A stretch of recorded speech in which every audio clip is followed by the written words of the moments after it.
जब हम पतिव्रता पद पर पहुंच जाएंगे, जिस पति को अपनी पत्नी पर शंका हो जाती है तो वो उनमें फिर प्रेम नहीं रहता, और जो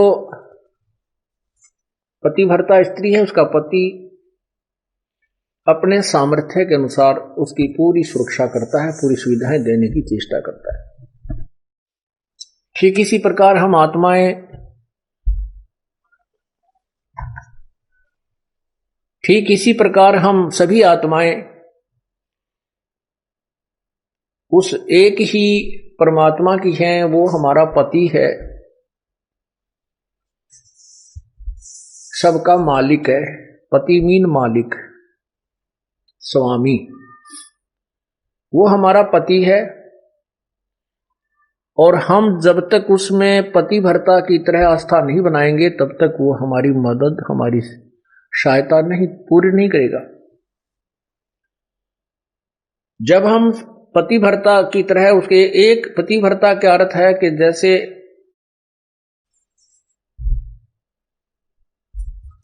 अपने पति के अतिरिक्त किसी भी परपुरुष में आस्था ना हो,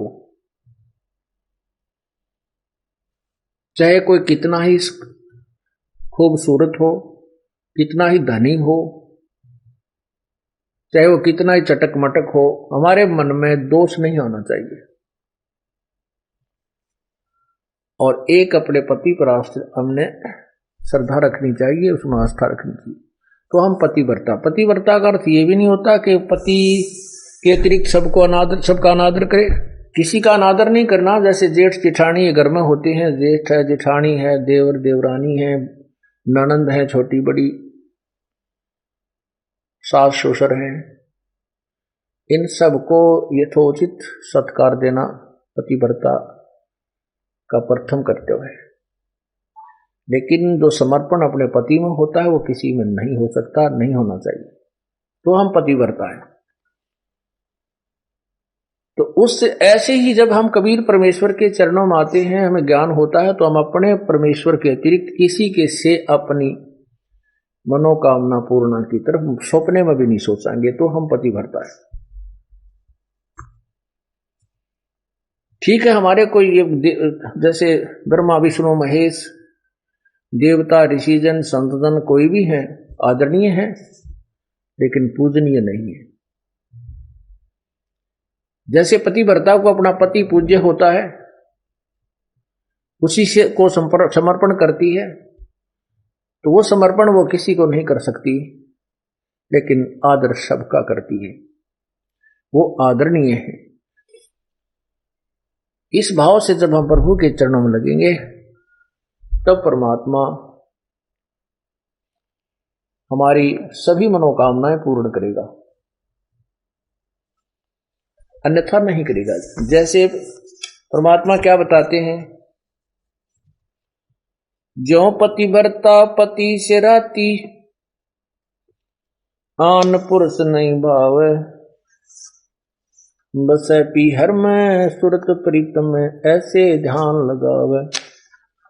उसके विषय में क्या बताते हैं कि जो जैसे जब पतिव्रता जमी पर और जो जो रख है धर है पाओ, और समर्थ झाड़ू देत है कदे ना काटा लग जावे।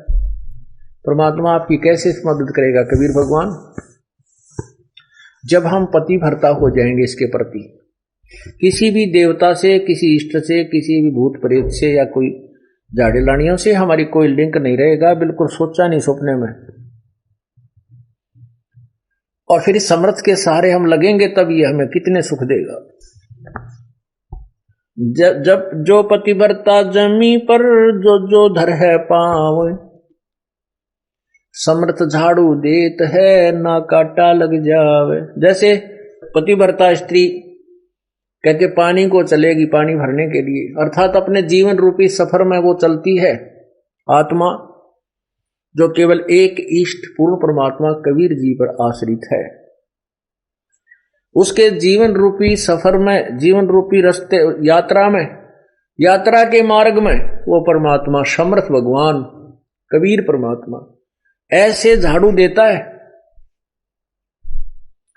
झाड़ू बीन हमारे आने वाले जीवन में जो संकट हो, पाप कर्म रूपी कांटों को वो साफ करता रहता है कि कहीं मेरी आत्मा को पीड़ा ना लगे, कोई दुख ना हो जाए। अब आपको थोड़ा सा परमात्मा की महिमा सुनाते हैं, पतिव्रता कैसे होनी चाहिए, अर्थात हम प्रभु पर कैसे आश्रित हों। ग्रीवे सुकर्मी पतिव्रता सो आन उपावन मूल, एक पुरुष से परस है पतिव्रता समतूल। पतिव्रता का निष्कर्ष बताता हूं। आन उपावन मूल, बिल्कुल भी किसी और की पूजा नहीं करे, वो पतिव्रता आत्मा होती है। एक पुरुष, जैसे इसमें दोनों ही पहलुओं पर विवरण दिया है, जैसे स्त्री अपने ही पति एक ही पुरुष पर आश्रित रहे, ऐसे ही आत्मा एक पुरुष यानी एक परमात्मा पर आश्रित रहे, कबीर भगवान पर। पतिव्रत सुकर्मी सो जानिए, एक पुरुष से रात, निर्दाव निर्भयता ना दूजे से बात। अपने मनोरथ पूर्णा के लिए वो किसी अन्य पुरुष से बात, किसी अन्य भगवान की इच्छा नहीं करती, वो पतिव्रता होती है। ग्रीवी सवाल सुखन किसको कहे, पतिव्रता सो नार, हुक्म अदूर न मेट ही सो पतिव्रता पार। देखो कितनी गहराई से बता रहे हैं, केवल यही एक लक्षण नहीं है पतिव्रता का। क्या बताते हैं कि पतिव्रता तो हो गई, अच्छी बात है, लेकिन पति कहता है वहां नहीं जाना और वो वहां अवश्य जाती है। पति कहता है ये काम नहीं करना और उसको करती है, तो वो भी पूर्ण पतिव्रता नहीं है। इसमें यही समझाना चाहे, जैसे हम संत आपको आदेश देता है गुरुदेव के बेटा चोरी नहीं करना, बीड़ी नहीं पीना, मांस नहीं खाना, सिनेमा नहीं देखना, ब्याज नहीं लेना, और आप वैसे तो कबीर परमात्मा के अतिरिक्त किसी को नहीं मान रहे हो और ये मर्यादा पालन कर नहीं रहे, तो भी आप पार नहीं।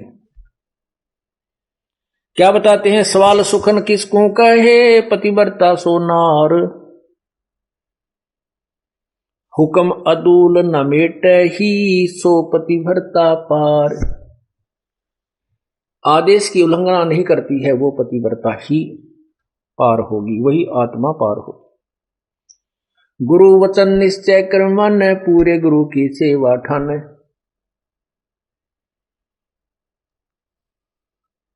भाई जो गुरु वचन पे डट गे रकट गे फंद 84 के, कट गे फंद 84 के, कट गे फंद 84 के। भाई जो गुरु बचन पर डट गे रकट गे फंद 84 के।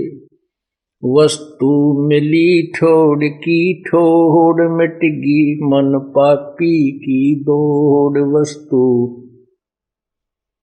मिली ठोर की ठोर, मिट गी मन पापी की दौड़। भरम मिटे मुथरा काशी के, भरम मिटे वो मुथरा काशी के। भाई जो गुरु वचन पर डट गे, कट गे फंद 84 के। अब जो गुरु की आज्ञा का पालन करते हैं, सत साधना करते हैं, फिर उनको वस्तु मिल जाती है जिसकी तरफ में वो घूम रहे थे। फिर वो मथुरा में भगवान रहता है, वहां परिक्रमा देने से भगवान मिलता है, वृंदावन जाने से मिलता है, काशी में भगवान है। कहते ये भ्रम हमारे फिर सब मिट गए।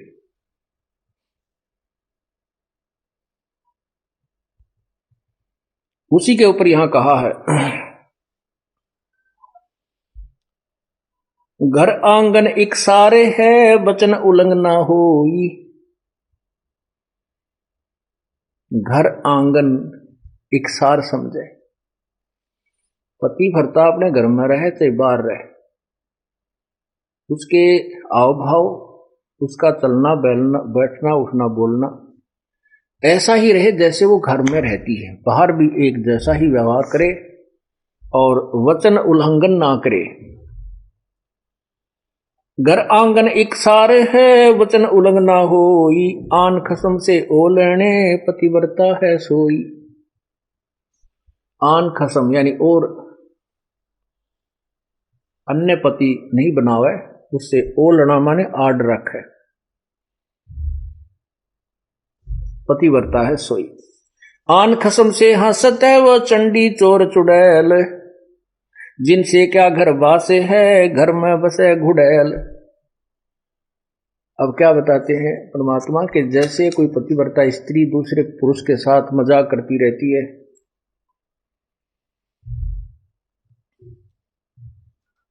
तो उससे दुर्भावना पूर्ण करती है, तो उसमें दोष है। वो कहते हैं वो तो एक भूतनी बस है घर में, और उससे क्या घर, जिनसे क्या घर बास है, घर में बसे गुड़ैल। ऐसे ही ये पतिव्रता यहां आत्मा की तरफ ज्यादा संकेत है। परमात्मा कहते हैं कि मुझे ऐसे ही अच्छे नहीं लगोगे यदि तुम ऊपर से तो कबीर साहब करते हो, अब कबीर पंथी हैं, कबीर साहब के मानने वाले, अंदर से सारे देवताओं की पूजा करते रहते हो। आन खसम से हंसत है वो चंडी चोर चुड़ैल। परमात्मा इतने नाराज होते, कहते हैं परमात्मा 100 वर्ष सतगुरु की पूजा एक दिन आन उपासी, वो अपराधी आत्मा फिर पड़े काल की फांसी। 100 वर्ष तो ये साधना करते रहना जो हम आपको बता रहे हैं, और एक दिन अन्य पूजा कर लेना, परमात्मा कहते हैं वो अपराधी आत्मा पड़े काल की फांसी। तो ऐसी गलती क्यों करेंगे हम? तब करेंगे जब हम ज्ञान नहीं सुन पाएंगे, और ज्ञान उस दूसरे अज्ञान के लोगों से हम ज्यादा संबंध रखेंगे, तो वो हमें विचलित कर डालेंगे। यहां जींद के अंदर एक रमेश जैन भक्त है, अब भी हमारा सेवक है। उसकी पत्नी को दौरे पड़ते थे, दमा था, उसकी पत्नी को दमा था, उसकी एक लड़की को दौरे पड़ते थे, 2 जुड़वा बच्चे थे, वो बहुत बीमार रहते थे। महीने में 2-2, 3-3 हजार रुपए का उनका डॉक्टरों का मेडिकल का खर्चा होता था। एक भक्त ने उनको समझाया कि आप हमारे गुरुदेव से उपदेश लो, कभी परमेश्वर की शरण में आओ, आपके सब झंझट मिट जाएंगे। काफी कुछ कहने से उन्होंने मान लिया, और फिर वो टर्म एंड कंडीशंस भी बता दी उसको कि ये नहीं करना आपने। जब तो उन्होंने मान लिया ठीक है, हम तो बहुत दुखी हो गए हैं इनको पूजा करते करते, और साधनाओं से हमारी दुर्गति हो रही है, तो हम क्या करेंगे, हम नहीं पूजेंगे उनको। उन्होंने उपदेश ले लिया। उपदेश लेने के बाद उस बहन के 2-3-4 महीने तक कोई दमा नहीं, लड़की के दौरे पड़ा करते, उसका कोई दौरा नहीं, बच्चे स्वस्थ हो गए। वो तो इतनी खुशी मनाई, ओहो हे भगवान, भगवान मिल गए हमें। तो परमात्मा कहते हैं पर्वत पर्वत में फिरा, कारण अपने राम, राम जैसे संत मिले जिन सारे सब काम। अब क्या हुआ कि उसने वो 3-4-5 महीने के बाद ये गुग्गा पीर का दिन आ गया, गुग्गा नौमी आ गई। उसकी पड़ोसन आई, कहने लगी है कमलेश, और गुग्गा की पूजा नहीं करी तने। वो बोली ना हम ना करा कर, हमने छोड़ दी, मारे तो जो ना गुरु का नाम ले लिया। वो किसी और पंथ से संबंधित थी, वो दूसरी लड़की जो बहन आई उसके पास, वह कहने लगी नाम तो हमने भी ले रखा है, पर पूजा सारी करनी चाहिए ना, तो ये नाश कर देंगे।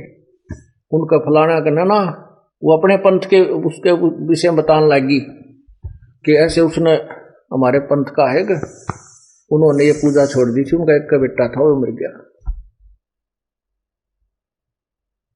अब तो भाई सारी पूजा करते हैं, और भी वो भी करने लग गए। तो वह डर गई कि कदे भाई सजोगा पीर दुखी कर दे, उसने वो पूजा पाजा अपनी कर दी। पूजा कर दी तो अगले दिन वो लड़की तो दौरा पड़ने लग गया। उस कमलेश ने सांस नहीं आवे, दमा हो गया न्यू का न्यू, और दोनों लड़कों की तबीयत खराब। अब उस सेठ लाला जी को पता नहीं था रमेश को क्या गड़बड़ कर रही है नालायक। वो घर पे आया और वो कहा ऐसा स्थिति फिर होगी। उसने उस भगत से संपर्क किया कि भाई मारा तो फिर होगी भाई बात, कोई फायदा नहीं हुआ। वो बोला भाई ऐसे कैसे हो सकता, 2-4-5 महीने तेरे ऊपर ऐसा मेहर बख्शी है, आज कैसे नहीं हो सकती है, कैसे मानूं मैं तेरी बात, अब देख ले चाल। वो दोनों आगे, वो दोनों आगे तो क्योंकि हमें पता है कि परमात्मा की मर्यादा भंग होने से ही काल प्रवेश कर जाता है।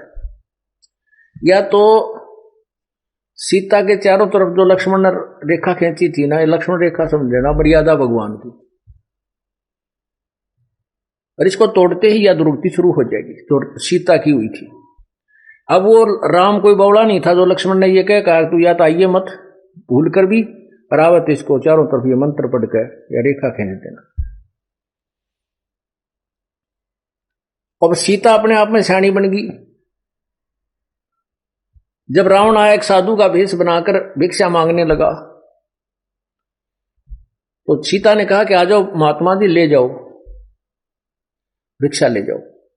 अब जो ही वो निकट आया उस रेखा के, तो उसमें लपट निकली, रावण 10 कदम दूर खड़ा हो गया। उसने कहा कि माई भिक्षा देनी है तो बाहर आकर दो, नहीं तो हम नाराज हो जाएंगे, ये कर देंगे।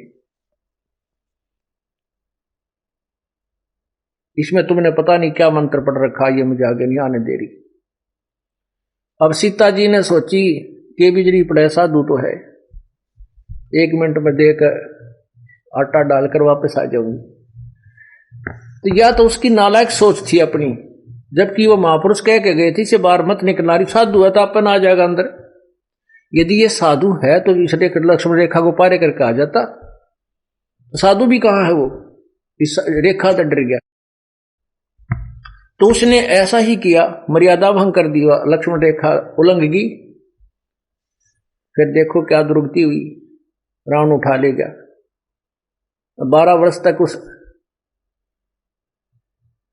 रावण के बाग में विरानमट्टी हुई। पुण्यात्माओं, ये लक्ष्मण रेखा समझ लेना जो परमात्मा के नियम है। यदि तुमने अपनी सुरक्षा चाहिए तो लक्ष्मण रेखा से बाहर मत जाना, फिर देखना खेल मालिक का। तो उसने क्या हुआ कि वो कहने लगा भाई तुमने कोई और पूजा की है।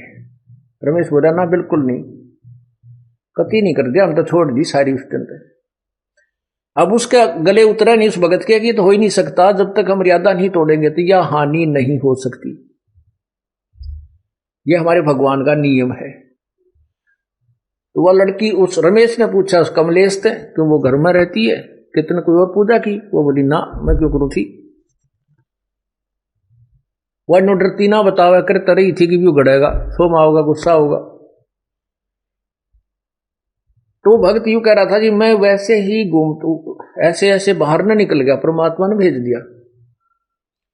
तीसरा दिन था वो, जैसे आज गुग्गा नवमी थी, 10वीं उनकी ब्रह्मटी होगी, एकादशी को वो वहां गया।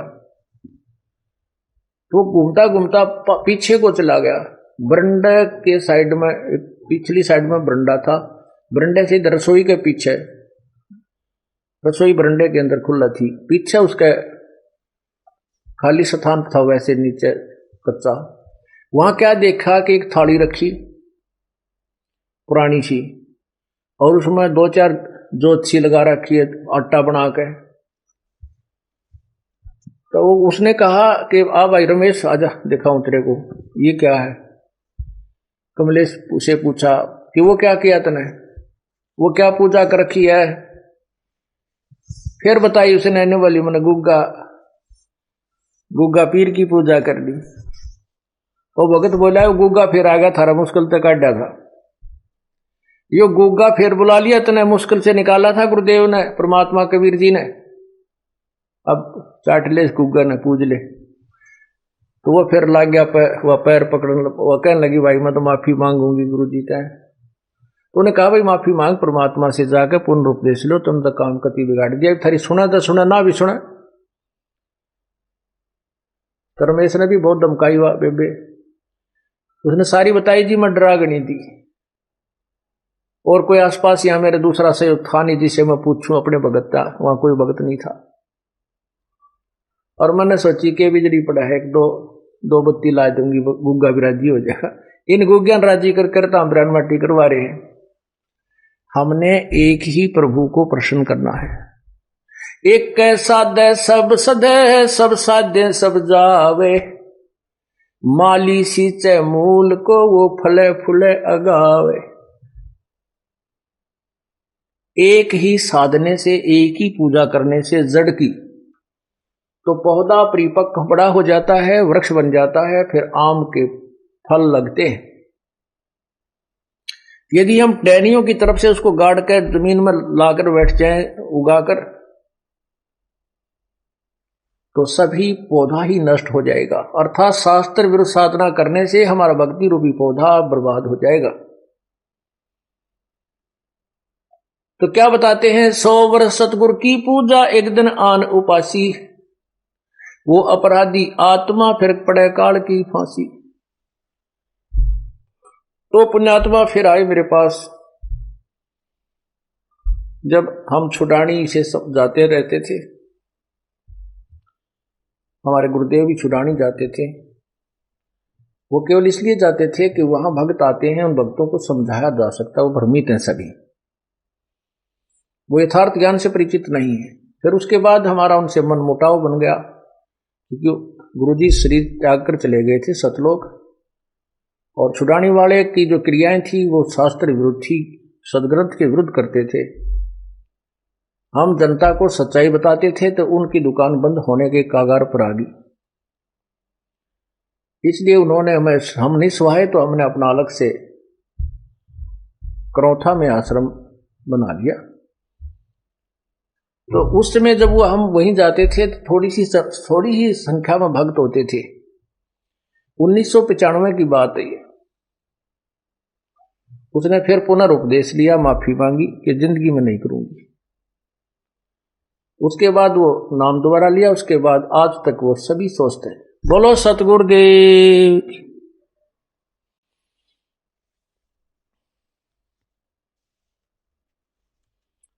तो ऐसे हमें पतिव्रता होना है अपने कबीर परमात्मा के प्रति। गीता जी अध्याय नंबर 13 के श्लोक नंबर 10,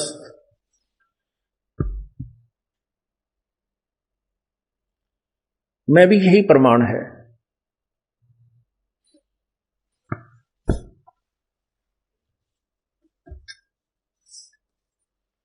उसमें लिखा है कि अव्यभिचारिणी जो भक्ति करते हैं, गीता जी अध्याय नंबर 13 का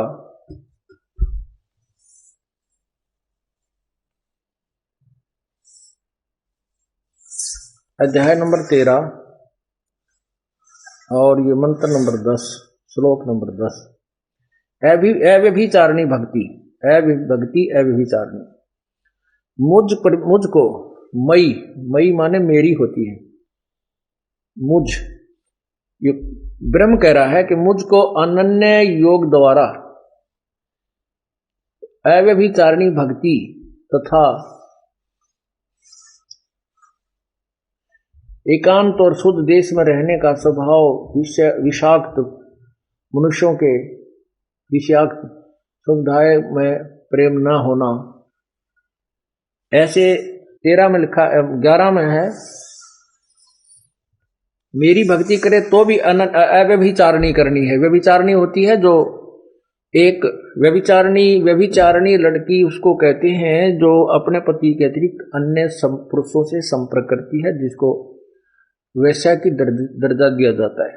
तो यहां कहते हैं अव्यभिचारिणी भक्ति द्वारा मेरी भक्ति करे। और फिर तत्व ज्ञान के द्वारा, क्योंकि जब हम ब्रह्म की साधना किया करते हैं तो भी हमने उस पर आश्रित रहना पड़ता है। और फिर ऐसे ही सिमिलरली हम पूर्ण परमात्मा की जिस भी इष्ट की हम साधना करते हैं उसके प्रति हमें ऐसी श्रद्धा रखेंगे तो ही वो हमें लाभ देता है, कोई भी हुआ चाहिए। तो यहां क्या बता रहा है कि आगे देखो 11वें में कहा कि अध्यात्म ज्ञान में नित्य सतित तत्व ज्ञानार्थ, तत्व ज्ञान के अर्थ रूप परमात्मा को ही देखना, यह सब ज्ञान है, और जो इससे विपरीत है वह अज्ञान है, ऐसा कहा है।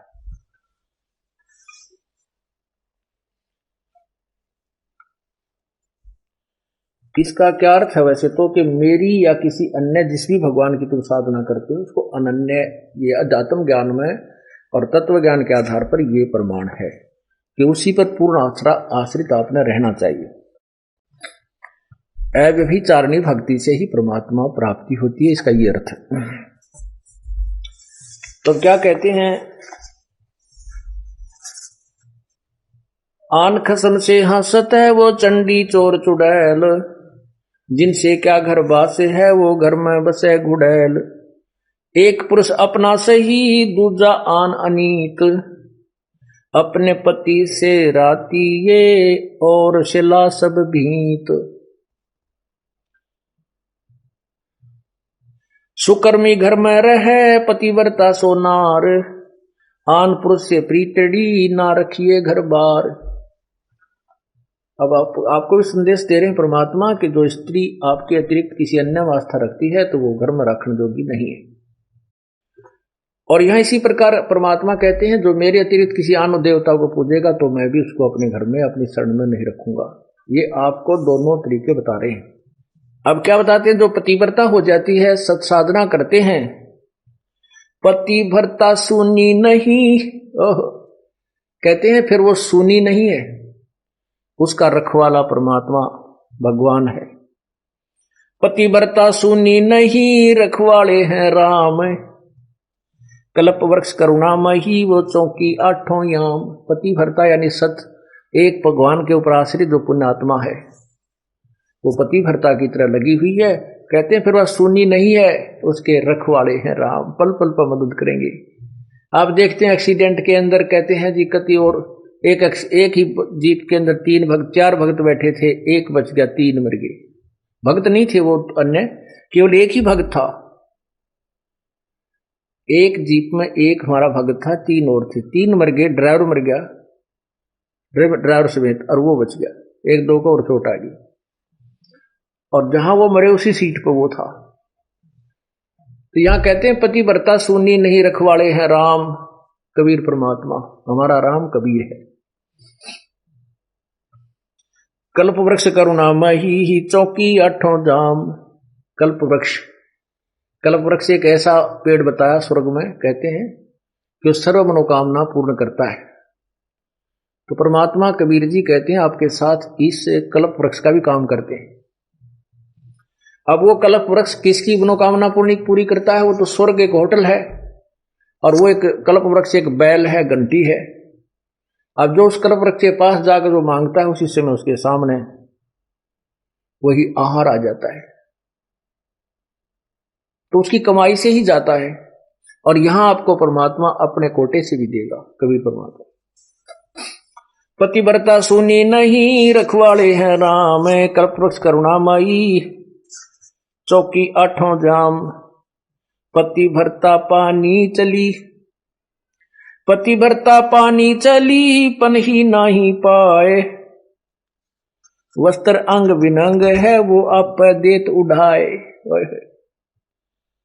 पतिव्रता पानी चली यानी सत्ता, तो पतिव्रता यानी सत्य परमात्मा की जो वो प्यारी आत्मा अनन्य मन से भक्ति कर रही है अपने एक इष्ट की, वो अपने जीवन किसी भी कार्यवश जाती है और उसके पास कोई असुविधा है तो तुरंत पूरी कर देता है।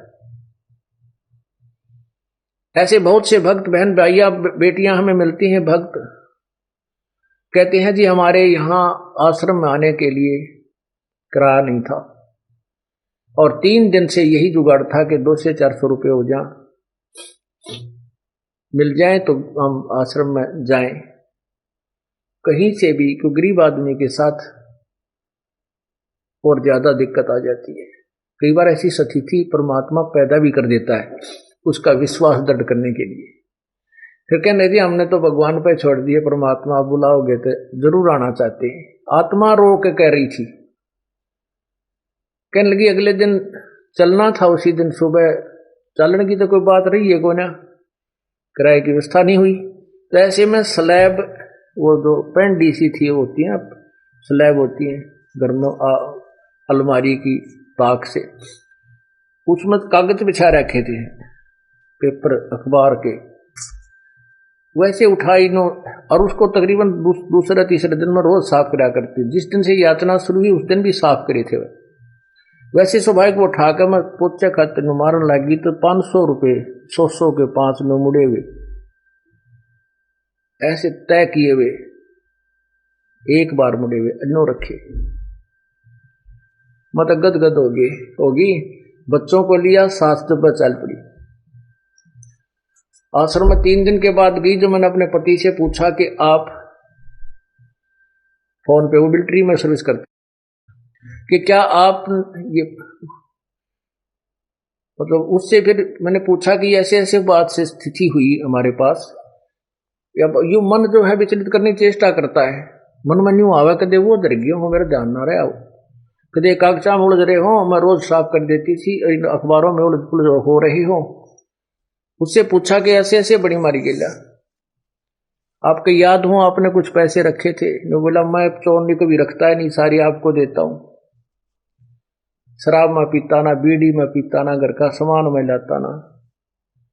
5-10 दिन की छुट्टी गया था मैं तो रिश्तेदारियों में, या फिर वो नाम नहीं ले रखा था उसने, बाकी उस पुण्यात्मा को मना नहीं करता था। वो कहने लगा सचमुच 500 रुपये पाए 100 के। सब जगह मैंने अपनी सारी दृष्टि दौड़ा दी, कोई पैसा मेरे पास नहीं था। तो पुण्यात्माओं ये क्या कहना चाहते हैं? पतिव्रता पानी चले पन ही नहीं पाए। पतिव्रता जो पानी न चाली गरीब, तो उसके पैरों में जूती भी नहीं है और वस्त्र भी अच्छे नहीं है।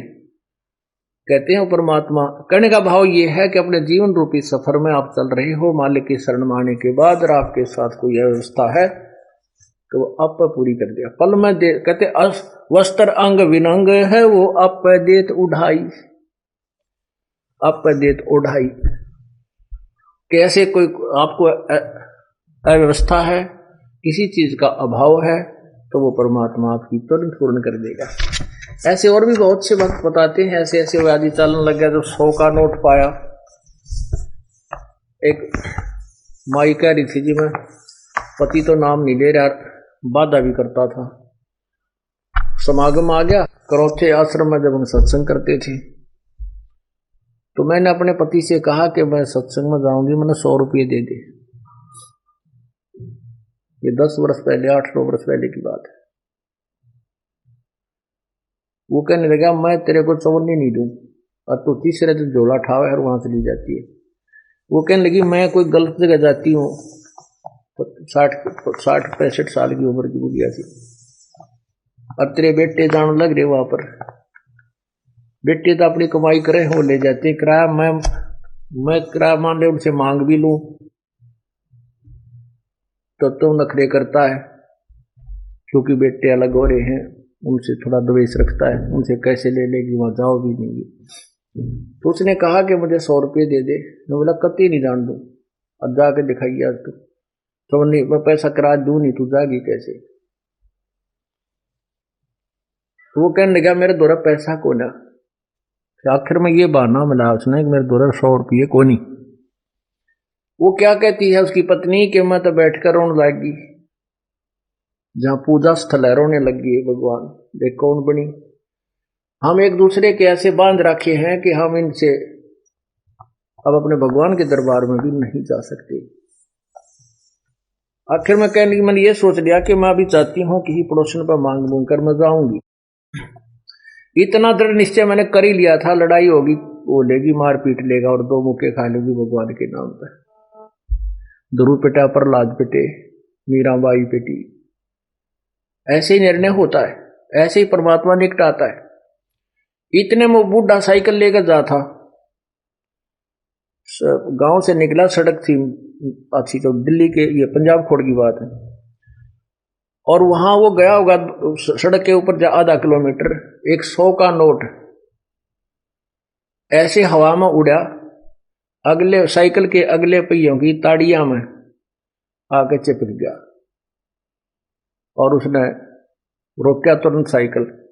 100 का नोट ताजा, उसकी तो घिघी बन गई, घबरा गया, उल्टा आया, आकर ने बोला ले भगवान, तेरे भगवान ने भेज दिया, तेरा 100 का नोट ले जाता।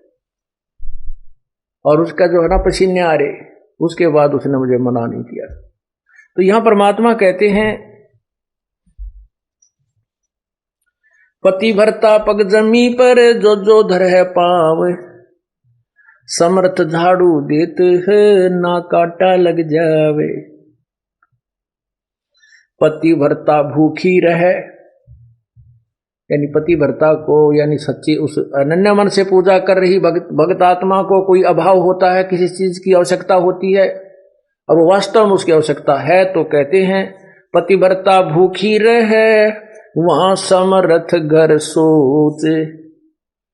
ऐसे पति की स्त्री के, ऐसे पति की स्त्री के काल कर्म हो मोक्ष मोच। कहते हैं जैसी भक्त आत्मा जब दुखी होती है तो भगवान के दरबार में भी चिंता बन जाती है। और ऐसे पति की स्त्री के काल कर्म हो मोक्ष, जो ऐसे दृढ़ता के साथ, समर्पण के साथ, पूरे विश्वास के साथ भगवान पर लगती है, उसके नाम पर, कहते हैं उन्हीं का मोक्ष होता है, उन्हीं के पाप कर्म नष्ट होते हैं। कहते हैं नुक्ते ऊपर रिज जगा रे कोट कर्म जल जा तुम्हारे। ये नुक्ते होते हैं जो हम लोग लाज और किसी परमात्मा के नाम पर ना किसी पति से, ना पत्नी से, ना पुत्र से कोई दबाव नहीं मानते अपने आत्म कल्याण के लिए, तो परमात्मा प्रसन्न होता है। परमात्मा कहते हैं मात पिता सुत स्त्री, मात पिता सुत सत्री, आलस बंधु कान, संत मिलन को जब चले ये अटकावे आण। मात पिता, बालक है, बेटा है, बेटी है, माँ बाप नहीं जानते सत्संग में, जो 15-16 साल के 20 साल तक हैं वो माता पिता के अधीन होते हैं। और जो बुजुर्ग हैं वो जब बच्चे बड़े हो जाते हैं तो बच्चे बेटियां के अधीन हो जाते हैं, बेटे के अधीन हो जाते हैं, या फिर आलस, या फिर लोक लाज। जैसे आप यहां सत्संग में आते हैं, कोई ना कोई जरूर टकरा देगा, कहाँ चले, बेरा है सत्संग में जान दोगे, सारा तो पान लिकट रहा है, तीसरे दिन वहां बैठे रहते हो। तो इस तरह के श्लोक सुना देते हैं, और आप जो ज्ञान में कमजोर है इन बातों से दबाव मानने लग जाता है, और फिर वो आना भी कम कर देता है, उसको ज्ञान नहीं है। इसके लिए परमात्मा कहते हैं कि मात पिता सुत स्त्री और आलस बंधु कांड। बंधु कांड माने लोक लाज, अपने मित्रों के वो कहे हुए व्यंग्यात्मक बातों से झिझक जाना। कहते हैं सतगुरु मिलन को जब चला ये अटकावे आण, ये आके आंट लावेंगे कि बेटा का माँ बाप या स्त्री ऐसी निकम्मी हो जाएगा जी बेबे, बस जी का धाड़ बन जाती इस भगत के, या फिर लोक लाज, या खुद आलस कर जा, फिर देखोगे, फिर अगले बार देखेंगे, सर्दी ज्यादा है, गर्मी घनी है। इनका अटकाया ना अटके जो सतगुरु दर्श को जाए, कहे कबीर सो संत है भाई आवागमन निसावे। कहते नुक्ते ऊपर रिझ जाएगा। ऐसे हम थोड़ी बहुत भगवान के लिए पापीटिया करेंगे, संघर्ष करेंगे तो हमारे निकट आएगा, और केवल बात बनाते हैं परमात्मा या कोई भी क्रिया पूरी नहीं हो सकती। जैसे अब यहां कौन आएंगे, वो आएंगे जो पूर्ण रूप से परिचित हो चुके हैं इस ज्ञान से। जैसे किसान गेहूं की फसल बीजता है या और भी फसल इस सीजन में बीजता है, जो जाड़े की फसलें होती हैं। तो उसमें जैसे अब दिसंबर और जनवरी में इतनी कड़ाके की सर्दी गिरती है और किसान की नहर से पानी डिस्ट्रीब्यूटेड मिलता है और वो रात्रि में दिसंबर या जनवरी के महीने में कड़ाके की सर्दी पड़ रही है, शीत लहर भी चल रही है, उसके पानी का नंबर आ जाता है रात में 12 बजे। जनवरी और दिसंबर के महीने में कमरों के अंदर भी रजाई ओढ़ कर खिड़की बंद करके जब हम सोते हैं और वो किसान उस शीत लहर की परवाह ना करते हुए, आरोग्य होने की परवाह न करते हुए, रात्रि के समय कोई सांप है, कोई भयंकर प्राणी पशु है, उसकी भी परवाह ना करते हुए वो अपने उद्देश्य को पूरा करके आता है। वहां जाकर के कंबल और लिया होता है, खेस या कंबल को भी वहां पर मेड पर रख देता है, डोले पर, और अपना पजामा पैंट या धोती ऊपर न टांग के और घुटनों पानी में प्रवेश कर जाता है, नाली में। खेत में घूमता है चारों तरफ, घंटा 2 घंटे जब तक वो पानी सिंचाई करता है, नंगे पैरों घूमता रहता है पानी के अंदर से, कहीं पानी निकल ना जाए, मेरा खेत से बाहर ना चला जाए। तो पुण्यात्माओं, यदि वो आलस कर जाता है और वो सोचे सर्दी है, कहीं मेरे को रोग ना लग जाए, नमूनिया ना हो जाए, तो वो सिंचाई नहीं करके आएगा। सिंचाई नहीं करेगा तो उसके गेहूं कनक नहीं होगी, और कनक नहीं होगी तो भूखा मरेगा, उसके बालक भूखे मरेंगे, फिर मांगता फिरेगा, मजदूरी करेगा, कोई सोने भी ना देगा, वो निर्धन हो जाएगा। वो क्योंकि वो अपने व्यवसाय का, अपने कर्म का वो पूर्ण रूप से परिचित है, इसलिए वो उसके मन में आवे को नहीं कि आज मैं ना जाऊं, न्यू हो जा, नहीं, कुछ भी हो, सिर धड़की बाजी ला के वो पहुंच जाता है। ऐसे पुण्यात्मा अपने भक्ति रूपी अब कणक बोई है, और ये सत्संग जो है आपकी सिंचाई का समय है, डे है। तो इसमें क्या बताते हैं कि माता पिता सुत स्त्री आलस बंधु कान और संत दरस को जब, सतगुरु दरस को जब चलाइए अटकावान, इनका अटकाया अटका नहीं, और सतगुरु दरस को जाए कहे कबीर सो संत है भाई आवागमन से, उसे ही खेती पूरी होगी, उसी की फसल अच्छी होगी। तो इस प्रकार हमने इस ज्ञान को ऐसे समझना है।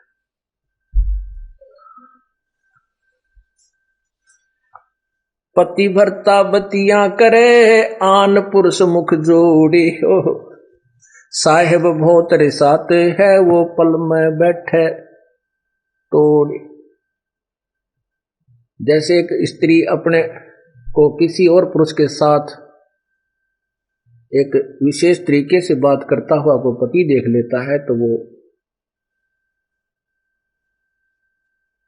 उसे अक्षुब्ध हो जाता है। तो ऐसे ही वही परमात्मा बताते हैं कि यदि तुम किसी और इष्ट के आगे पाछत है, किसी देवता तेनो मंगत मांगते देख लिया भगवान ने, तो अंतर्यामी तुरंत पकड़ जाएगा। पतिव्रता बतियां करे, आन पुरुष मुख जोड़े, साहेब बहुत रिसाते है, वो पल में बैठे तोड़े। परमात्मा बहुत नाराज हो जाता है, गुस्सा हो जाता है, और ऐसे हम किसी इष्ट अन्य इष्ट से को याचना करते हैं आगे पाछे से, तो आपका कनेक्शन कट जाता है, पल में तोड़ देता है। वो तो अंतर्यामी है, उसका आगे छुपा ही नहीं सकते हम कुछ भी।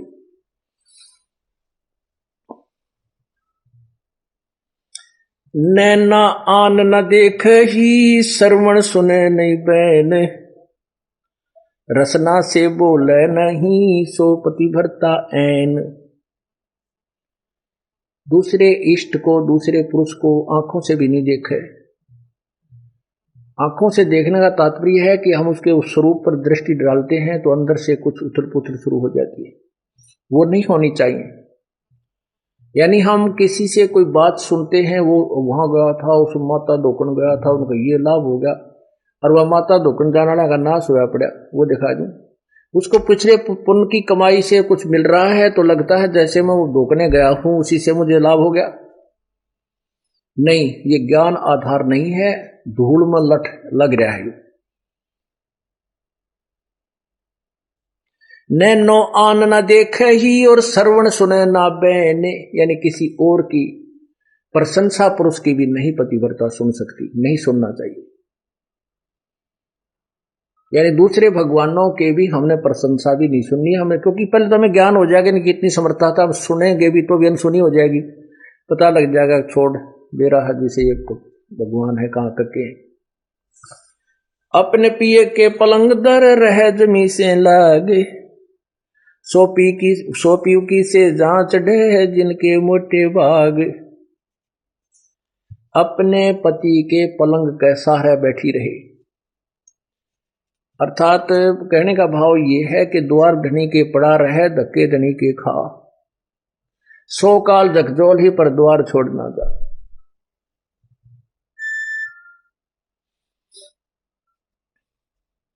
अब कैसे बताते हैं, जैसे परमात्मा रुष्ट हो गया, पल में बैठे तोड़, तो फिर उसके लिए क्या बताते हैं कि अपने पति के पलंग दर रह जमी से लाग, यानी 100 बार माफी मांगे और अपनी गलती को स्वीकार करे। या अर्थात हम केवल अपने परमात्मा कबीर जी के ही चरणों में दोबारा आ जाएं, जैसे गलती होगी क्षमायाचना करवा ले करे और अपना उपदेश दोबारा पा ले, और फिर उसने उस व्यक्ति ने और उस बहन उस आत्मा को अधिक प्रयत्न और अधिक जो है विश्वास पैदा कराना पड़ेगा भगवान में, तब उसकी सुनाई शुरू होती है। तो यहां कहते हैं अपने पिए के पलंग दर रह जमी से लाग, और सोपति की से जांच ढह जिनके मोटे भाग, वही परमात्मा के सुख को प्राप्त कर सकेंगी वो आत्मा। पति भरता और सुहेलड़ी सेवन अधिक अपार, पति भरता भाव नहीं ये चूम चटक सिंगारे।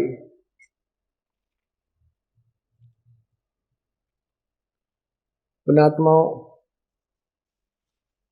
इसमें दोनों ही हमें आदेश दे रहा है परमात्मा, दोनों ही निर्देश हैं अपने साधारण जीवन में और इस भक्ति जीवन में हमें कैसे जीना है।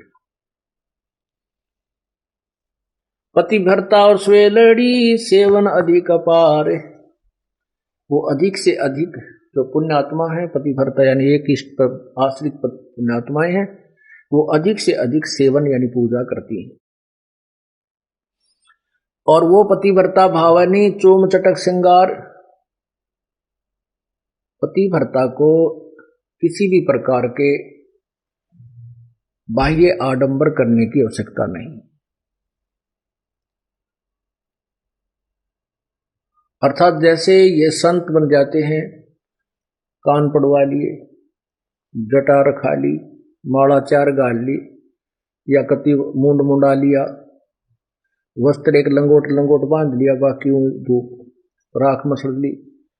कहते हैं इन श्रृंगारों की परमात्मा को कति आवश्यकता नहीं, वो अंदर से जानता है ये कितना भगत है और उसमें उतना ही प्रेम होता है प्रभु का।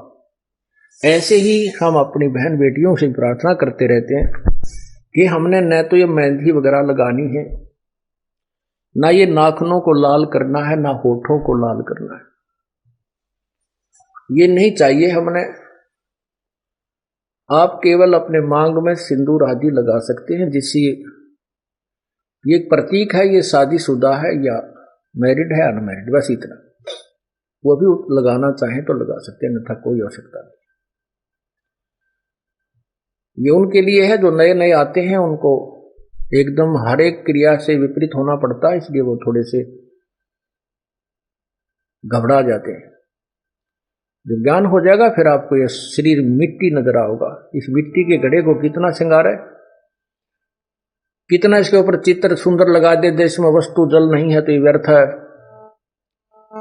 और मीठा जीवनदाता जल यदि एक बूंदे से मटके में भी है, वही मटका हमें प्रिय है। ऐसे ही परमात्मा की भक्ति में हमने साधारण बन के रहना है। सदा अलौनी रहते हैं ये चंचल चुगल न चाल, चोरी धन नहीं खाते हैं मुसलाओ कोई लाल। सदा अलौनी सी रहती है। अलौनी माने जैसे वही हवाउड़ी सी, ना डांड का दौड़ का, ना कोई श्रृंगार सिंगूर करती। जनता अन्य लोगों की जो भक्ति से विरुद्ध है, विपरीत सदभक्ति नहीं कर रहे हैं, उनको तो हम बावड़े से लगाएंगे। अलूने से, अलूने कहा ना अच्छा लूना तो है, बेसुरा सा पड़ा है। तो परमात्मा कहते हैं अकल अलूने दीखते ये सर्व अकल के मूल, हरदम रटे हरि नाम को ये झूले अनहद झूल। दुनिया ने ताम बिना अकल के लगे अकल अलूने। अकल अलूने माने मूर्ख। तीसरे दिन सत्संग में जाते हैं, दान करते हैं, पाठ करवाते हैं, तो हम उनको तो कति मूर्ख लगे हैं कि ये काम छोड़ कर जहां है इनका नाश होगा, टोटा आ जाएगा इनके। अरे बोले आदमियों, कहते हैं परमात्मा कहते हैं चिड़ी चौंच भर लेगी नदी ने घट्टो नीर, दान दिए धन नहीं घटे कहते शायद कभी। अब दान कौन करेगा? अब हम अकल उन्होंने दिखते हैं, अकल उन्होंने दिखते ये सर्व अकल के मूल। हम तो बौड़े से लागा है जनसाधारण समाज ने, लेकिन ये संत जो इस तरह लग रहे हैं ये सर्व अकल के मूल, इनके अंदर सारे ज्ञान की जड़ इन्हें प्राप्त हो चुकी है। ये सतभक्ति पर लगे हैं, बुराई छोड़ दी है, तो ये तो सर्व ज्ञान के मूल इनके पास है। अब दान करने से हानि नहीं होती, ये उन्हीं को लगता है जो इस क्रिया से परिचित नहीं है। जैसे एक किसान खेत में गेहूं बोया था, गेहूं का बीज रहा था, तो वो क्या करते हैं, एक थैला होता है, उस थैले को काख में टांगते हैं ऐसे टेढ़ा, और उसमें से मुट्ठी भर के और बैलों के पीछे हल्के पीछे बैलों से हल जोड़ के पीछे एक पाइप सी लगाते हैं। वो पाइप कीप की तरह होती है, ऊपर से ऐसे खुला सा मुंह, नीचे से पतली सी, तो उसमें से गेहूं डालते हैं ऊपर, मुट्ठी भर भर के थोड़े थोड़े दाने छोड़ता रहता है और हल चलता रहता है। वो गेहूं बो रहा था, बीज रहा था, गेहूं बीज रहा था। एक दिल्ली के रहने वाला, उसकी नौकरी लगी रूरल क्षेत्र में, देहाती क्षेत्र में, और वो पहली बार उस गांव में गया अपनी सेवार्थ। तो उस दिल्ली के बाबूजी ने कभी ये नहीं देखा था, उसको ये मालूम नहीं था कि ये गेहूं बोए के ऊपर है। उसने तो अपने उसमें ठेकों में, अपने जो उनमें जो बुखारियों के अंदर गेहूं देखे थे, जो मोल लाकर डाल दिया करते और आटा पीस कर रोटी बना लिया करते, खा लिया करते। वो 30 साल का हो गया था, 25 साल का, तो उसने ये नहीं पता था गेहूं कैसे प्रोडक्ट होता है, कैसे ये बीजा जाता है, गेहूं कैसे बनता है। तो उस व्यक्ति ने जब देखा कि गेहूं को एक व्यक्ति उस पाइप का महाक है और उसमें डालता जा रहा है मिट्टी में, उसने 1-2 चक्कर किसान ने काटे, तब तक तो खड़ा रहा, देखता रहा। फिर उस किसान ने क्या किया कि वो गेहूं जो अलग रखे हुए थे एक बोरी में, उसमें से फिर थैला ठोका जो काख में टांग रखा था और फिर चल पड़ा। तब उसने कहा, उस आदमी को पक्का हो गया कि ये आदमी तो मूर्ख है। उस दिल्ली वाले ने किसान के विषय में उसके ने सोचा कि तो मूर्ख आदमी है, गेहूं ये तो खाने की वस्तु है और इसको यो मिट्टी में डाल रहा है, सब पागल है, इसको समझाता हूं। तो वो किसान को कहने लगा, बाबूजी कि अरे भोले भाई बात सुन। कहा भाई हाँ जी बाबूजी बोलो क्या बात है। तू ये क्या कर रहा है, तुझे पता है देश में पहले ही खाद्य सामग्री का बहुत अभाव है और आप इसको मिट्टी में मिला रहे हो गेहूं को, ये तो बहुत कीमती चीज है, इससे रोटी बनती है, आटा बनता है, तो क्यों इसको खराब कर रहा है, तेरी अकल खराब है क्या। उसने किसान ने सोचा ये बोतलू कितना आ गया, देख मुझे शिक्षा दे रहा है। वो कहने लगा बाबूजी मैं बर्बाद नहीं कर रहा, ये गेहूं जो मिट्टी में डालूंगा ये मुझे आबाद करेगा। काफी देर वार्तालाप होती रही। अब किसान उस मूर्ख के कहने तो थोड़ा ही उसे अपने प्रोसीजर को छोड़ देगा, फिर वो किसान कैसा, कैसे ऐसे 100 मिले उसने जन्म गए।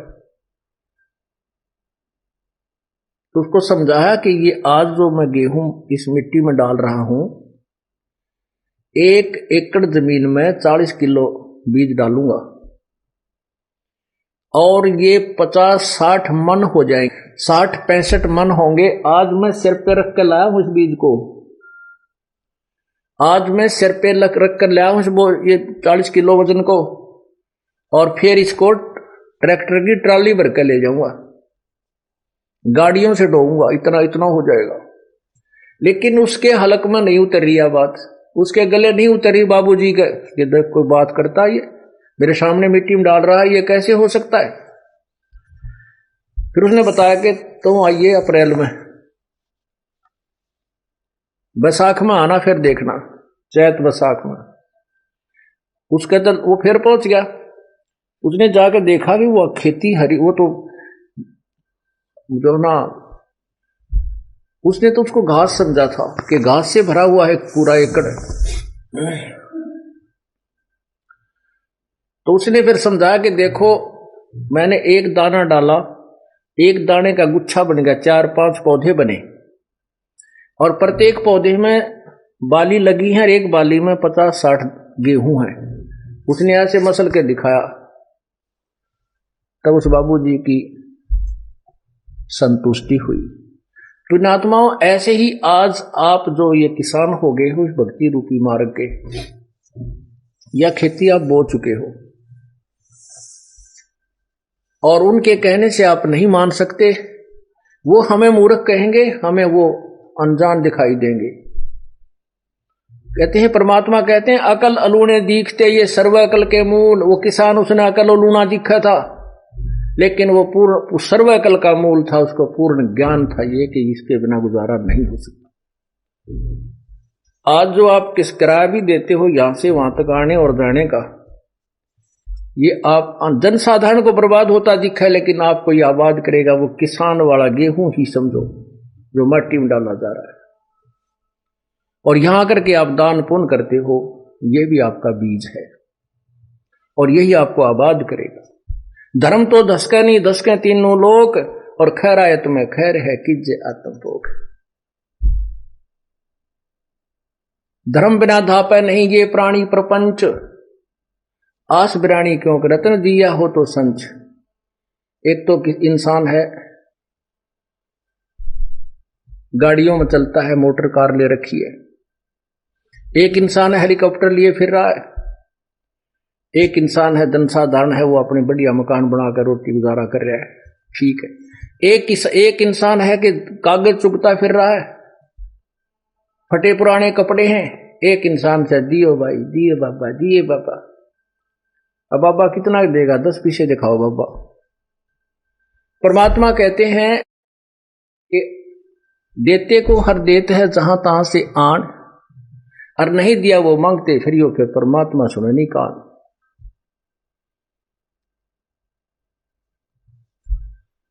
धर्म बिना धापे नहीं ये प्राणी प्रपंच, आस बिरानी क्यों कर रत्न दिया हो तो संच। यदि पहले दान किया तो आज मिलेगा, अन्यथा ते सिर पटक ले, ते कितने किसी प्रकार की तू अन्य साधना कर ले। हाँ मान लीजिए तेरे भाग्य में नहीं है और मत दान नहीं कर पाया, तो अब आपको तरीका बताया जा रहा है, ऐसे कीजिए। प्रमाण है कि जैसे द्रौपदी ने उसी जन्म में एक अंधे महात्मा को एक बिल्हाता अर्थात 8-9 इंच का एक कपड़ा लंगोट टाइप कोपिन टाइप बनाकर पाड़ के दिया था। यानी वैसे तो उसने लगभग सारी साड़ी पाड़ कर डाल दी थी नदी में। अंधा महात्मा था, हाथ नहीं लग गया, वह एक लकड़ी के लपेट के उसके हाथ के लगा दिया। अर्थात उस इतने के कपड़े का दान का इसी जन्म में भी परमात्मा ने उसको लाभ दे दिया, क्योंकि वो सुपात्र को दान किया गया था। वो परमात्मा कहता है कि जो जन मेरी शरण है ताका हूं मैं दास,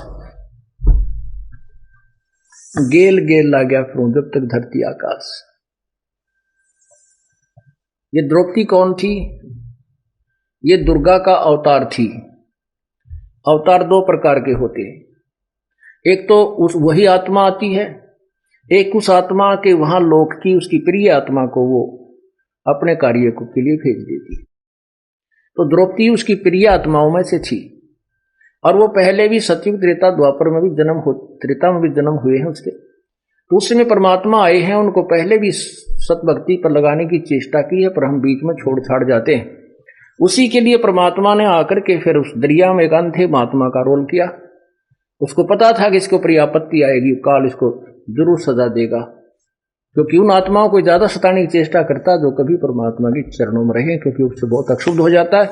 लेकिन वो परमात्मा यदि हम सच्चे दिल से उसको पुकार रहे हैं, और दूर होने का कारण दो होते हैं, एक तो गुरुद्रोही होकर हो, उसकी कहीं सुनवाई नहीं होगी। एक वैसे ही अनजानपने में गफलत में रह जावे, ना कर पावे, उसके लिए साथ परमात्मा फिर भी रहता है। लेकिन विरानवाटी बढ़ गई तो द्रौपदी के उसी जन्म के किए हुए पुण्य का भी मालिक ने प्रतिफल दिला दिया। तो ऐसे जो आपसे पुण्य कराए जा रहे हैं, ये पूर्व जन्म आपके पुण्य नहीं है, इसलिए तो अब विरानवाटी हो रही है आपकी। अब इसी जन्म आपको दे करके परमात्मा तुरंत राहत दे रहा है, और साथ में अपने कोटे से भी आपको दे रहा है। ये समर्थ है, ये पूर्ण परमात्मा है। तो क्या बताते हैं? गिरिव सदा अलोणी रहते हैं, वो चंचल चुगन चाल। सच्ची आत्मा जो पुण्य आत्मा होती है वो, अर्थात वो पतिव्रता आत्मा, और चोरी धन नहीं खाते हैं, मुसला वो तो एक लाल। जो सच्चा भक्त होता है उसके घर में कोई चोरी करके न, पति या बेटा या कोई बेटी कोई भी ऐसा धन लिया हुआ कभी स्वीकार नहीं करती, फेंक देती है कि ले जा, इसमें आता नाश हो जाएगा अपने घर का, भक्ति बिगड़ जाएगी।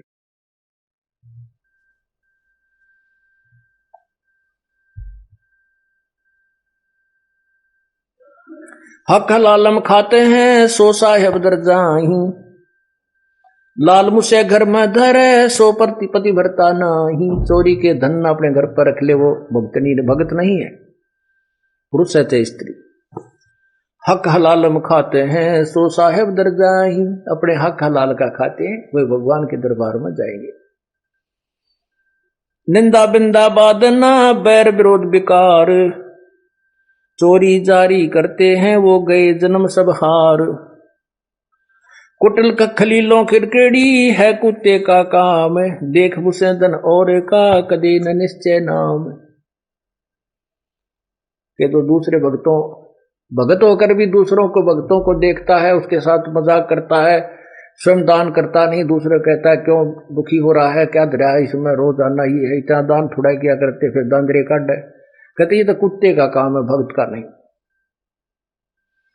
गरीब कुटिल खिलेलों किड़केड़ी है, कुत्ते का काम, देख बुसैदन और का कदे न निश्चय नाम। गृहपति भरता के ना उठा, ये भ्रम कर्म की सूल, आन उपासी जलत हैं, पड़े युगन युगन भूल। जैसे जो सच्चा भक्त होता है उसने परमात्मा के नाम को स्वीकार कर लिया, ज्ञान ग्रहण कर लिया, तो वो फिर बाद में शंका नहीं करता अपने गुरुदेव की किसी भी क्रिया में, तो वो भक्त है।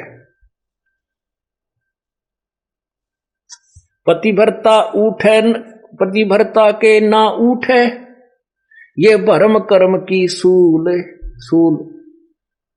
यानी उसके अंदर ये कांटा सा नहीं चुभता कि ऐसा नहीं करना चाहिए था, गुरुजी ने ऐसा कैसे कह दिया, ऐसा नहीं हो सकता, ये नहीं करना चाहिए था, ऐसा हो गया, फलान हो गया। कहते वो पतिव्रता यानी वो भक्त नहीं है।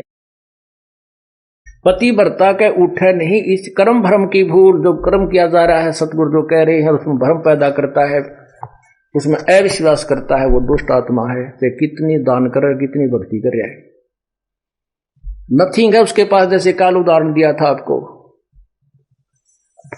भगवान की किसी भी क्रिया में हमें विश्वास नहीं होना चाहिए, तभी हम सफल हो सकते हैं।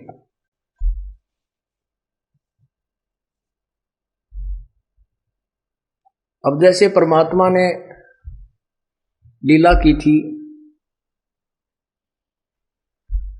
एक गणिका को एक बेटी थी जो वैसा प्रसिद्ध थी, लेकिन बाद में वो अपने कर्म धर्म को सुधार चुकी थी, प्रभु के चरणों में अधिक लगती थी। क्योंकि जिसने अपने पाप पिछले दिखते हैं वो ज्यादा निकट आता संतों के, और वो नकली भक्तों को सुहाई नहीं। गुरु जी ऐसे नहीं करना चाहिए, गुरु जी यहाँ नहीं बिठानी थी, ये लड़की बदनाम है, संगत बदनाम हो जाएगी, आश्रम बदनाम हो जाएगा, ऐसा नहीं करना चाहिए। तो ये शिक्षा जो हम देते हैं गुरु जी के, तो हम दुष्ट आत्मा हैं। संत की क्रिया को यदि हम समझ जाए तो फिर हम मन संत हो गए, फिर यहाँ स्टूडेंट बनकर बैठने की क्या जरूरत है तुम्हारी। पुण्यात्माओं, जो भी आप बुद्धिमान ये हो जाओगे, नहीं हो तो धीरे धीरे परमात्मा बहुत झटके देगा, तो हम तभी वहां पार होंगे। कहते हैं कच्चा हीरा करच हो और नहीं सह घन भार, ऐसा यो मन हो रहा वहां लेखा ले धर्म करतार। हीरे को परखने की एक सिंपल एक विधि है, उसको ऐरन पर रख देते हैं, नीचे लोहे के प्लेट पर बहुत बड़ी भार है, एक मूसल सा होता है, और ऊपर से उसके घंट ठोकते हैं। यदि वो खरोंच हो जाती है उस हीरे के, तो वो कच्चा हीरा एक आनेगा नहीं, और वो जोका त्यों है, उसके निशान भी नहीं बनता है, तो वो पक्का हीरा है, उसी की कीमत है। तो यहां परमात्मा कहते हैं कि कच्चा हीरा कर्च होए, कच्चा भक्त फिसट जाएगा। ये क्या हो गया, ऐसा नहीं करना चाहिए था गुरु जी ने, ऐसा नहीं होना चाहिए था, तो कैसे हो गया। अरे पशु, आज तक तने ये सीखा इतने ज्ञान में। तो परमात्मा कहते हैं कच्चा हीरा कर्च हो नहीं सह घन भार घन मार, ऐसा यो मन हो रहे तो लेखा लेकर तार। पक्का हीरा बनोगे तो कीमत है, कच्चे की कितने। और परमात्मा कहते शीश तुम्हारा जाएगा कर सतगुरु को दान, मेरा मेरी छोड़ दे यूं ही गयो मैदान। शीश तुम्हारा जाएगा, और सिर के साटे हरी मिले तो भी सस्ता जान। हम छोटी से नुकसान को रोने लग जाते हैं। जो परमात्मा लास्ट में कहते हैं, जिस तरह सिर दे के भी भगवान मिलता हो, तुझे गुरु संत सतगुरु मिलता हो, तो इन्होंने सोच ले कुछ भी ना गया। क्योंकि कोट शीश तन दे लिए यमराजा की भेंट, और एक शीश देकर देख ले अपने सतगुरु जी की भेंट। कोट शीश तन दे लिए यमराजा की भेंट, ये तो धकेत ले है, और एक शीश देकर देख ले सतगुरु अपने की भेंट। भेंट होती सब इच्छा से देना, और भेंट है झटके में, कोई फटकारा मार के, कोई झटका दे के, कोई किसी प्रकार खत्म कर देना। कहते एक शीश दे। शीश कैसे देना है, सिर सौंपा गुरुदेव को सफल होया यो शीश, नतानंद इस शीश पर आप बसे जगदीश। शीश कैसे देना है, गुरु जी की आज्ञा का पालन करना है।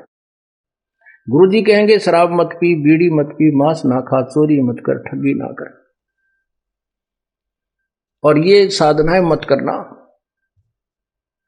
तो हमने उनकी प्रत्येक आज्ञा का पालन करना चाहिए। हमने वो ऐसा लगे कि ये ठीक नहीं है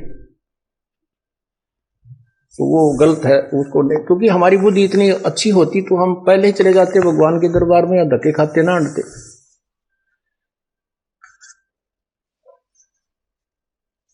तो इस प्रकार हमने साधना को सच्चे दिल से करना है। अब सिर कैसे सौंपना होता है। एक शिष्य के 4-5 शिष्य थे, एक गुरु के 4-5 शिष्य थे, आश्रम में ही रहते थे। उन सबको शिक्षा दिया करते थे, भाई गुरु के वचन की अवहेलना नहीं करनी चाहिए। गुरु शिरोधार्य होता है, उसके प्रति किसी अपवचन भी हमने नहीं सुनने चाहिए, ना कहने चाहिए, ना बोलने चाहिए, ना सोचने भी नहीं चाहिए। एक दिन गुरुदेव ने कहा कि भाई आ जाओ बच्चों, बैठो मेरे पास। पहले तो शिक्षा दी कि भाई गुरु परमात्मा से भी बढ़कर माना गया है और गुरु को भगवान समझकर ही उसकी आदेश का पालन और उसके साथ रहना होता है, जिससे हम सफल हो सकते हैं। क्योंकि यदि हमारे सामने गुरु जी भगवान आ जाए तो क्या हम उसके साथ दुर्व्यवहार कर सकते हैं? क्या हम उसकी आज्ञा का अवहेलना कर सकते हैं? नहीं जी, नहीं जी, नहीं, कभी नहीं कर सकते। अच्छा ठीक है। क्या हम गुरु भगवान को किसी ऐसी पीड़ा दे सकते हैं जो हमें, जो क्या दे सकते हो कोई पीड़ा? कर नहीं जी, भगवान की तरफ तेन हाथ भी ना कर जाए। तो कुछ देर के बाद वो गुरु जी कहता भी मेरी आज्ञा है कि तुम 5-5 जूते मेरे सिर में लगाओ। आप सभी 5-5 जूते निकालो अपने और मेरे सिर में मारो। अब सब स्तब्ध हो गए कि एक तरफ तो गुरु भगवान होता है, दूसरी तरफ उसकी आज्ञा का पालन, वो भी उल्लंघन। अगर नहीं मारेंगे तो तब एक भक्त ने काफी देर के बाद अपना जूता निकाला और गुरु जी के चरणों के निकट जाकर के अपने सिर में 5 मारे। संत जी ने कहा बेटा डांडी मत मारे, तेरे सिर में नहीं कहा, मैंने मेरे सिर में कहा है। तब उसने कहा गुरुदेव ये दास का शीश भी तो आप ही का तो है, आपके शीश पे मार रहा हूं। तब उसको सीने से लगा लिया। धन्य है बेटा, बुद्धि भी चाहिए थोड़ी सी भक्ति मार्ग में। अकलबंद एक घना, बिना अकल क्या लख। तो ऐसे परमात्मा कहते सिर सौंपया गुरुदेव को, सफल हुआ यो शीश। संत जी कह रहे हैं और नित्यानंद इस शीश पे आप बसे जगदीशी। मारा रहा नहीं उसका है, इसने मारो ते छोड़ो, रखो ते खत्म करे तो काल भी अड़प लेगा किसी तरह। भगवान लेगा तो ठीक ठिकाने तो रखेगा, मनुष्य जन्म दे देगा तो किरा कित गधा बना के छोड़ देगा। इसलिए हमने अपने परमपिता पर पूर्ण विश्वास रखना चाहिए। पतिव्रता कहना उठा ये ब्रह्म कर्म की सूल, आन उपासी जलत हैं या पड़ी जुगन जुगन भूल है। और उपासना करते हैं, ये युगा युगा की भूल पड़ी हुई है।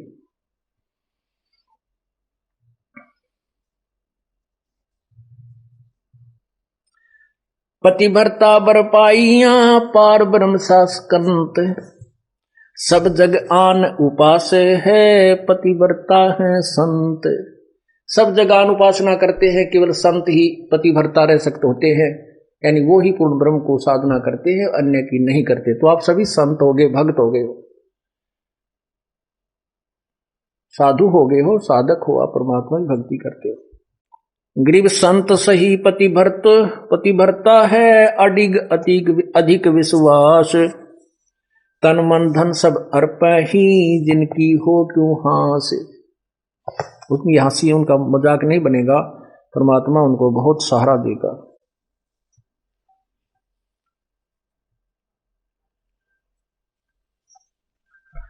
जो भी हो रहा है कहते अपने सिर पे नहीं ले। संत भक्त मैंने उसको ऐसे कह दिया, उनका न्यू हो गया, मैंने उसको जोत बोलन की कह दी, उसका न्यू हो गया। नहीं, आप अपने सिर पे नहीं लेना, आपको भार बन जाएगा। राम करे सो होते हैं अपने सर नहीं ले, अपने सर जो लेवेंगे वहां मुगदर पड़ेंगे, मोगरे लागेंगे उनके। साहिब से सब होत है, बंदे से कुछ ना ही। वो राई से पर्वत कर दे, पर्वत से फिर राई। आपने देखा एक रोथा कांड, राई का पहाड़ बना दिया दुनिया ने, लेकिन उस सतगुरु के हुक्म बिना नहीं हो सकता था। अब उस पहाड़ को ये राई बना दिया। हम ज्यों के त्यों हैं और बकवाद करनी फिट्टे मुंह होते जा रहे। अब वो माथे हाथ मार कर रो रहे हैं कि अब भी उनकी तो ऐसी संगत बढ़ रही है, डटे नहीं डट रहे। तो जनसाधारण को यह विश्वास होता जा रहा है कि इनको सचमुच इनके साथ अन्याय किया गया है। नहीं तो ऐसी बुराई सुनकर तो यहां झांके भी कोई नहीं, घर के भी दूर भाग जाए, घर वाले भी, रिश्तेदार भी भाग जाए, और ये मेरे बच्चे उमंग उमंग कर आ रहे हैं क्योंकि ये सत्य से परिचित हैं। इनको वो सुख दिया है जो धरती पर कोई दे नहीं सकता।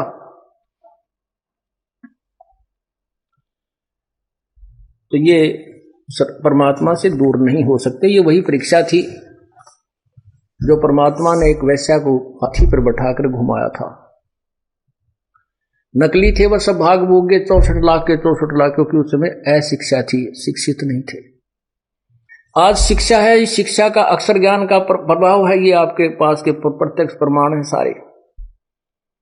आपको टस से मस नहीं कर सका, इतना तूफान था। अब दृढ़ पेड़ होते हैं बाग में, वो नहीं टूटा करते, बोझे टूट जा।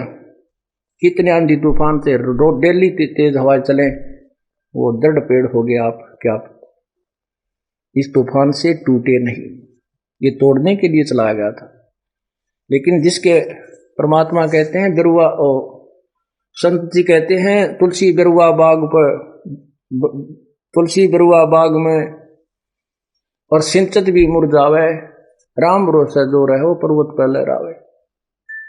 अब जैसे जो भगवान से दूर हैं वो तो कितने ही चौकसी रखो, उनका तो कभी ना कभी कड़च हो जाएंगे, पूरा परिवार का परिवार मर जाता है। और राम भरोसा जो है वो ऐसे स्थान, जटिल स्थानों पर, पेड़ पहाड़ों पर भी जहां पानी भी ना डटता, कहते वहां भी हरे भरे होकर लहरा रहे होते। राम भरोसा जो है वो पर्वत पर लहरावे।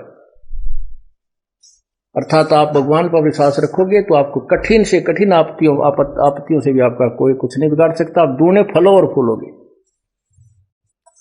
राम कहे सो होते हैं, अपने सिर नहीं ले, अपने सिर सो लेत जो से लेते हैं वहां मुगदर पड़ेंगे। रावण अपने सिर ले विभीषण ले ना कोई, 10 मस्तक रावण कटे वह लंकपति थे सोई। विभीषण को ज्ञान हो गया था, परमात्मा जब आए हुए थे मुनिंदर नाम से, उनको पूर्ण ज्ञान हो गया था। उन्होंने कभी अपने आप को अपने सिर पे नहीं लिया कि मैं कर रहा हूं।